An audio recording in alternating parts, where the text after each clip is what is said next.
موږ تاسو کې ډېره مشهوره ده وایي چې 28مه شپه د لیلة القدر شپه ده. دغه مفهوم د رسول صلی الله علیه وسلم د یو حدیث نه راخیستل شوی چې عبدالله بن عباس یې روایت کړي دا حدیث شریف وایي چې یو بوډا سړی راغی رسول صلی الله علیه وسلم ته وایي چې یا نبی الله انی شیخ کبیر علیل یشق علی القیام فامرنی بلیله لعل الله یوفقنی فیها لیلة القدر.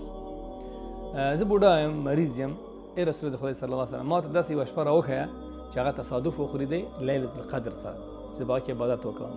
د رسول صلی الله علیه وسلم ورته وایي چې عليك بسابعة أي ليلة 27 من رمضان. ويجتمع شپه ده د ليلة القدر سره تصادف خوري. نن شپه ویشتمه ده کیدای شي لیلة القدر وي.